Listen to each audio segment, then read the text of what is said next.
Reencarnações. 33. O princípio da reencarnação é uma consequência necessária da lei do progresso. Sem a reencarnação, como explicar a diferença que existe entre o estado social atual e o dos tempos de barbárie? Se as almas são criadas ao mesmo tempo que o corpo, as que nascem hoje são também todas novas, tão primitivas como aquelas que viviam há 1000 anos. Acrescentemos que não haveria entre elas nenhuma conexão, nenhuma relação necessária, que seriam completamente independentes umas das outras. Por que, pois, as almas de hoje seriam melhor dotadas por Deus do que as suas predecessoras? Por que compreendem melhor? Por que têm instintos mais depurados, costumes mais doces? Por que têm intuição de certas coisas sem havê-las aprendido? Desafiamos a sair daí, a menos que se admita que Deus criou almas de diversas qualidades, segundo os tempos e os lugares, proposição inconciliável com a ideia de uma soberana justiça. Capítulo 2, número 19. Dizei, ao contrário, que as almas de hoje já viveram em tempos recuados, que puderam ser bárbaras como o seu século, mas que progrediram, que a cada nova existência elas trazem o que adquiriram em existências anteriores, que, consequentemente, as almas dos tempos civilizados são almas não criadas mais perfeitas, mas que se aperfeiçoaram elas mesmas com o tempo, e tereis a única explicação plausível da causa do progresso social. O Livro dos Espíritos, capítulos 4 e 5. 34. Algumas pessoas pensam que as diferentes existências da alma se cumprem de mundo a mundo e não sobre um mesmo globo, onde cada espírito não aparece senão uma única vez.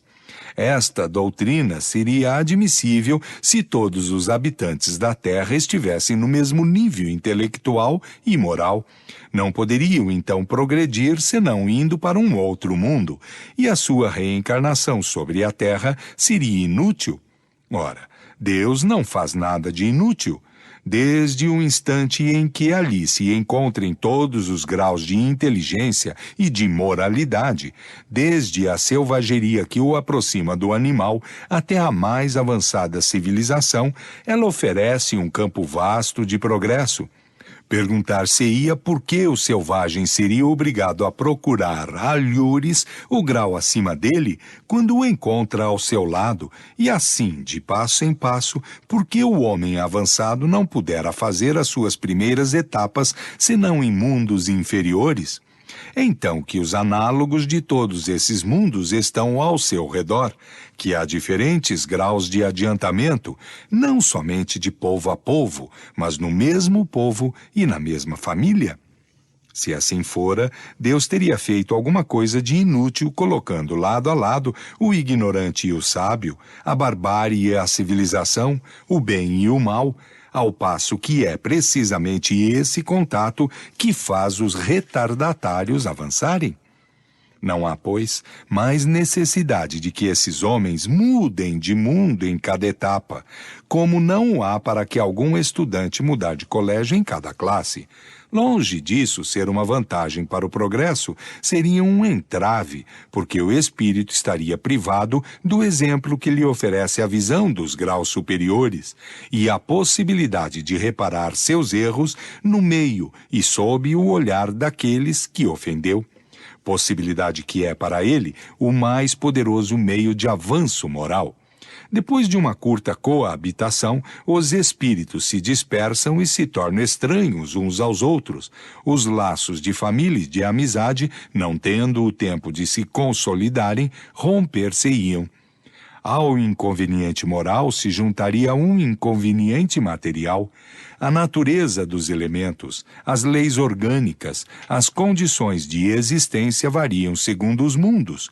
Sob esse aspecto, não há dois mundos que sejam perfeitamente idênticos. Nossos tratados de física, de química, de anatomia, de medicina, de botânica, etc., para nada serviriam nos outros mundos. E, todavia, o que aqui se aprende não está perdido. Não só isso desenvolve a inteligência, mas as ideias que se aurem ajudam a adquirir outras novas. Capítulo 4, número 61 e seguinte. Se o espírito não fizer senão uma aparição, frequentemente de curta duração, no mesmo mundo, a cada migração, encontrar-se-ia em condições todas diferentes, operaria cada vez sobre elementos novos, com forças e segundo leis desconhecidas para ele, antes que tivesse tempo de elaborar os elementos conhecidos, de estudá-los, de exercê-los. Isso seria cada vez uma nova aprendizagem a fazer, e essas mudanças incessantes seriam um obstáculo ao seu progresso. O espírito deve, pois, permanecer sobre o mesmo mundo, até que haja adquirido a soma de conhecimentos e grau de perfeição que esse mundo comporta. Número 31. Que os espíritos deixem por um mundo mais avançado aquele sobre o qual nada podem mais adquirir, e isso deve sê-lo e isso é, tal é o princípio. Se há os que o deixam antes, sem dúvida, é por causas individuais que Deus pesa em sua sabedoria. Tudo tem um objetivo na criação, sem o que Deus não seria nem prudente, nem sábio. Ora, se a Terra não deve ser senão uma única etapa para o progresso de cada indivíduo, que utilidade haveria para as crianças que morrem em tenra idade o virem passar aqui alguns anos, alguns meses, algumas horas, durante os quais nada poderiam adquirir? Ocorre o mesmo para os idiotas e os cretinos. Uma teoria não é boa senão com a condição de resolver todas as questões que se lhe ligam. A questão das mortes prematuras tem sido uma pedra de tropeço para todas as doutrinas, exceto para a doutrina espírita, a única que a resolveu de modo racional e completo.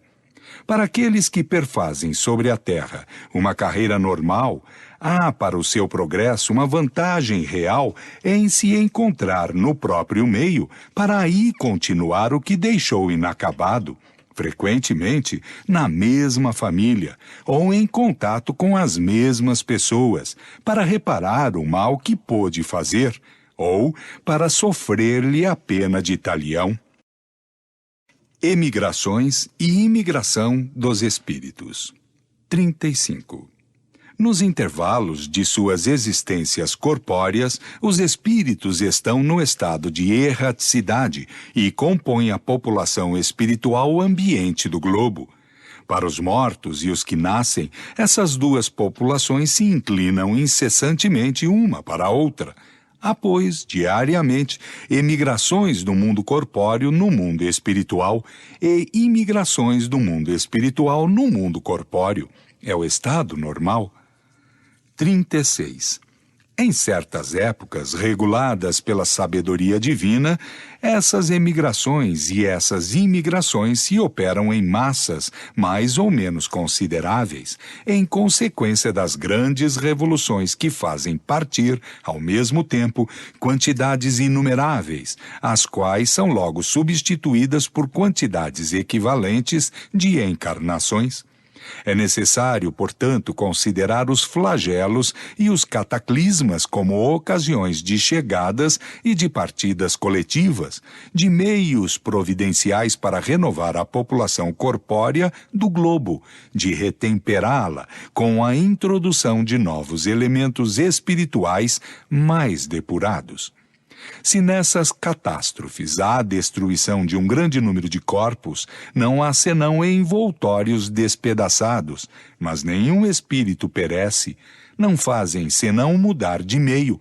Em lugar de partir isoladamente, partem em número. Eis toda a diferença, porque partir por uma causa ou por outra não deixam de partir fatalmente cedo ou tarde. as renovações rápidas e quase instantâneas que se operam no elemento espiritual da população, em consequência de flagelos destruidores, aceleram o progresso social. Sem as emigrações e as imigrações que vêm, de tempos em tempos, dar-lhe um violento impulso, ele caminharia com uma extrema lentidão. É notável que todas as grandes calamidades que dizimam as populações são sempre seguidas de uma era de progresso na ordem física, intelectual e moral, e, por consequência, no estado social das nações nas quais se cumprem.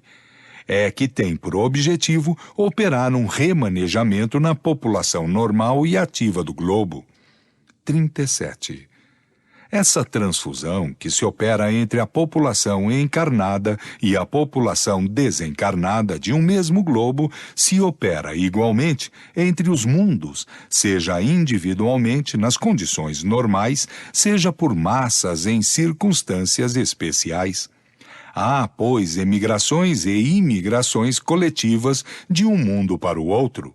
Disso resulta a introdução na população de um globo de elementos inteiramente novos. Novas raças de espíritos vêm se misturar às raças existentes, constituindo novas raças de homens. Ora, como os espíritos nunca perdem o que adquiriram, levam com eles a inteligência e a intuição dos conhecimentos que possuem. Imprimem, consequentemente, o seu caráter à raça corpórea que vem animar. Eles não têm necessidade para isso que seus novos corpos sejam criados especialmente para o seu uso.